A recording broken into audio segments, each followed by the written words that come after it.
Hello and welcome to Study Buddy. मेरा नाम है अविनाश सिंह और आज का हमारा लेक्चर है foreign policy implications of world war one. इस लेक्चर में हम लोग ये समझेंगे कि लीग ऑफ नेशंस और यूनाइटेड नेशंस जो बना उसके पीछे के कारण क्या था, उसका बैकग्राउंड देखेंगे और ये लेक्चर बहुत इम्पॉर्टेंट होने वाला है। तो चलिए स्टार्ट करते हैं। 1914 से 1918 के संघर्ष का वैश्विक प्रभाव पड़ा। मध्य पूर्व में उदाहरण के लिए ब्रिटिश और फ्रेंच ने ऑटोमन साम्राज्य के खिलाफ अपने समर्थन के बदले में अरबों और यहूदियों को अलग अलग चीज़ों का वादा किया। कुख्यात साइक्स पिकॉट समझौते के तहत लंदन और पेरिस ने इराक, सीरिया और लेबनान बनने के लिए संबंधित क्षेत्रों को प्रभावित किया, लेकिन साथ ही साथ अंग्रेजों ने यहूदियों को पैलेस्टाइन में समान रूप से कुख्यात बेलाफोर घोषणा के तहत इजराइल और दुनिया के सबसे अड़ियल समकालीन संघर्ष के उद्भव के लिए नींव रखी। जब ब्रिटिश छल को उजागर किया गया तो इससे कई अरबों और यूरोपीय औपनिवेशिक शक्तियों के बीच अविश्वास का स्थायी भाव पैदा हुआ। कई विश्लेषकों का मानना है कि आज भी मध्य पूर्व के क्षेत्र में जारी उथल पुथल का मूल कारण यूरोपियंस के द्वारा जोड़ तोड़ करके बनाया गया नक्शा है। औपनिवेशिक युग के मानचित्र निर्माताओं के लिए जातीय, सांप्रदायिक और जनजातीय मतभेद चिंता के विषय नहीं थे। इराक का गठन 3 ऑटोमन प्रांतों को मिलाकर किया गया था। क्रमशः शिया सुन्नी कुर्दों का यहाँ वर्चस्व रहा। यह कुवैत से भी कटा हुआ था, जिसके कारण बाद में और भी परेशानियों की शुरुआत हुई। मध्य पूर्व में जो युद्ध के बाद जो बंटवारा हुआ उसमें सबसे ज़्यादा नुकसान कुर्दों को हुआ। जैसा कि यूरोप के नक्शे के संबंध में ऑटोमन और ऑस्ट्रो हंगेरियन साम्राज्य को तोड़ दिया गया था और वह काफ़ी सिकुड़ गया था, जबकि पोलैंड, जेकोस्लोवाकिया और यूगोस्लाविया सभी राष्ट्रों के रूप में पैदा हुए थे, या फिर कह सकते हैं कि उनका पुनर्जन्म हुआ। और रूस में बोल्शेविक क्रांति की शुरुआत हुई, जिसका यूरोप और विश्व इतिहास पर एक बड़ा प्रभाव हुआ। जर्मनी आकार में छोटा हो गया और पर्याप्त पुनर्मूल्यांकन का भुगतान करने के लिए उसे मजबूर किया गया था। कैसर विलियम निर्वासन में चला गया और जर्मनी आर्थिक और राजनीतिक अराजकता में डूब गया, जिसने हिटलर के उदय के मार्ग प्रशस्त किया। नए देश गरीब और अक्सर एक दूसरे के साथ संघर्ष में थे। अमेरिकी राष्ट्रपति वुडरो विल्सन ने पारदर्शी अंतर्राष्ट्रीय समझौतों, समुद्रों के लिए अप्रतिबंध और व्यापार बाधाओं को उठाने के बारे में बात की थी। उनकी यह सोच काल्पनिक आदर्श साबित होंगे, क्योंकि जातीयता के आधार पर सीमाओं की उनकी जो अवधारणा थी, एक अवधारणा जो कई संघर्षों को अग्रदूत बनेगी। नए देशों में सबसे बड़ा पोलैंड था, जो 1795 में विभाजित होने के बाद एक सदी से अधिक समय तक मानचित्र से गायब रहा था। 1923 में जब इसके बॉर्डर्स का अंत हुआ, पोलैंड के केवल 2 पड़ोसियों के साथ अपेक्षाकृत अच्छे संबंध थे, छोटे से लात्विया जो उत्तर में था और दक्षिण में सुदूर रोमानिया।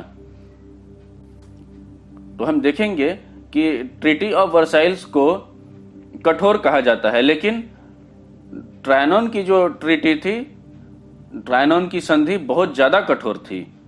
हंगरी को तोड़कर छोटा कर दिया गया और लाखों हंगेरियंस को हंगरी की सीमाओं से बाहर धकेल दिया गया।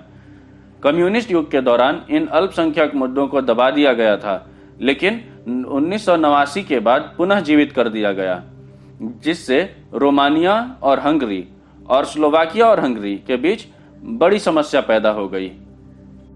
अनिवार्य रूप से यूरोपीय संघ भी इन अल्पसंख्यक मुद्दों की हल करने के प्रयासों में खींचा गया था। अल्पसंख्यकों के उपचार के लिए यूरोपीय संघ के मार्गदर्शन और सहायता प्रदान करने के लिए स्थिरता संधि का बेलाडोर योजना तैयार की गई। प्रथम विश्व युद्ध का असली विजेता संयुक्त राज्य अमेरिका था। अमेरिका ने 1917 में युद्ध में देर से प्रवेश किया था, लेकिन अधिकांश अन्य राष्ट्रों की तुलना में कहीं अधिक मजबूत बनकर उभरा, क्योंकि न ही अमेरिका में रक्तपात हुआ और न ही उसे अपने इंडस्ट्रियल एफर्ट को वेस्ट करना पड़ा। इसके कारण ब्रिटेन दुनिया का बैंकर बनने के रेस से बाहर हो गया और अमेरिका दुनिया का बैंकर बन गया। वर्ल्ड वॉर 1 में इंडिया, ऑस्ट्रेलिया, न्यूजीलैंड, कनाडा और साउथ अफ्रीका के हजारों सैनिक शामिल थे। उनके अनुभव और जीवन के नुकसान ने स्वतंत्रता की मांग को बढ़ाने में मदद की। अकेले भारत ने ब्रिटेन के लिए लड़ने के लिए कुछ 1 लाख सैनिकों को भेजा। 10,000 से भी अधिक सैनिक उसमें मारे गए।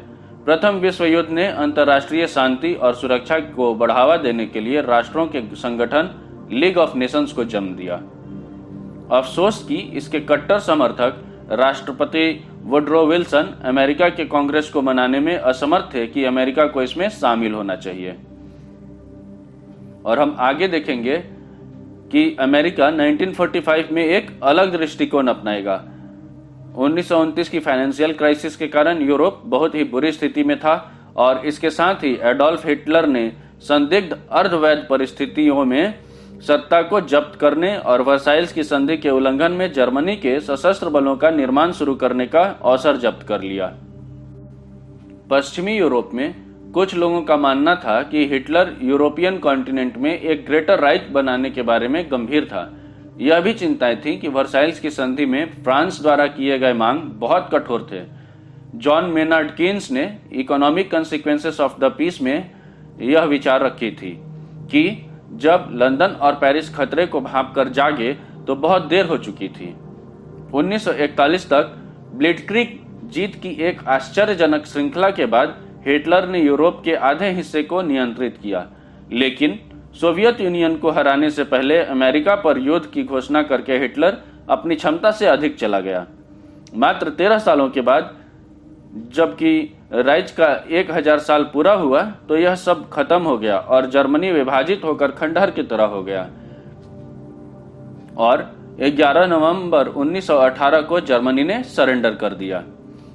तो ये था हमारा आज का लेक्चर। अगले लेक्चर में हम लोग डिस्कस करेंगे प्रथम विश्व युद्ध के बाद की पृष्ठभूमि। तो मिलते हैं अगले लेक्चर में। Stay happy, stay safe. Thank you for watching study buddy.